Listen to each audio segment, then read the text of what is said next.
and I get to the point. I don't try to drag it out, whatever. There's a story and the moral of the story, and you get to make a decision.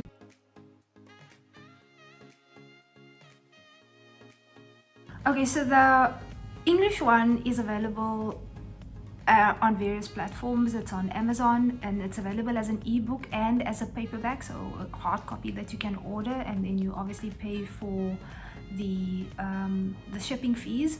And then it's also available in other sites like Google Play, Kobo, and various other sites. You can basically just Google the name, the Yummy Jellybeans of Relationships, or my name, Tracy Calver Joshua, and you will find you can find the book. But I am leaving links to that book on these videos. And the Swahili one at the moment is only available on Amazon. If you have the Amazon KDP program, then you can obviously read the book for free.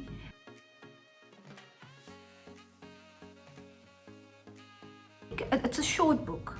I wrote it in like 4 days. It actually took me more time to edit the book than to write the book, because these are little things that I wrote down over the years, a line here and there that basically just all came together. But I enjoyed writing the book because I got reminded again of some of the things that are important and how I ended up learning those things. And like I said, my own personality is in the book. So I think that when people read it, firstly, you can read it over the weekend. It's that short, and I get to the point. I don't try to drag it out, whatever. There's a story and the moral of the story, and you get to make a decision, or you just get to have a good read. That I do believe that those who read it will find enjoyment. I've gotten some reviews of it, and it's exactly how I would describe it. They said it was a good mix of humor filled with some heart-wrenching bits, and you know, we kind of on almost an emotional roller coaster, but you're learning. I wrote the book in November last year, November 2020. I just suddenly decided, but there were a few factors that actually led up to it. Firstly, I enjoy reading about and listening to things about the mind and social interactions, and not just stories about it, but also some of the strange experiments around relationships. So, you know, there's some, I mentioned some of the experiments in there that they did with teenage boys, you know, isolating them in a summer camp, where they specifically designed experiments to see how conflict develops and what kind of measures they can put in place to allow those boys to solve conflict on their own. And obviously that you bring back to why conflicts arise in relationships and how you can work your way through it as well.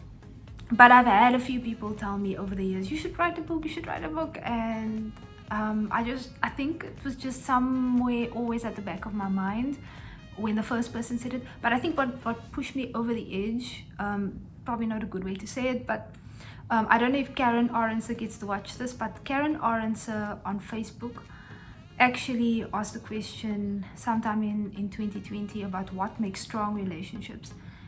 And I remember at that stage I already had like a list of things that I was thinking about, and I wrote it down, and so I just mentioned a few of this, and I noticed that there was engagement, that there was interest from people asking me, say more, and I just thought, you know what, let me just put it in a book. How many times do people need to tell me to write a book?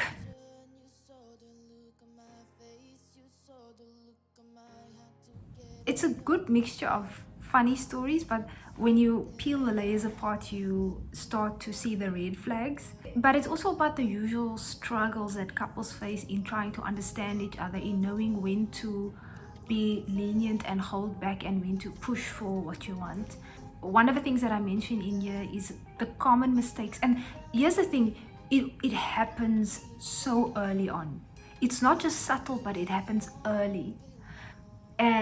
And sometimes you don't realize, because it would be, and I mentioned some stories in my family, because you initially even think of it as you're just joking around, or it could even be a form of endearment.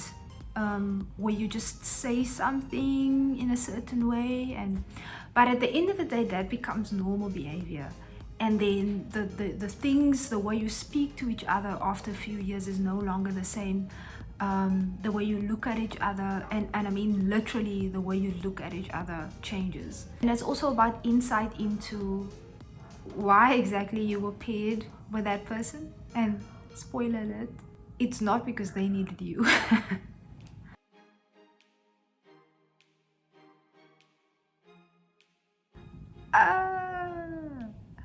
That's actually that's a really good question.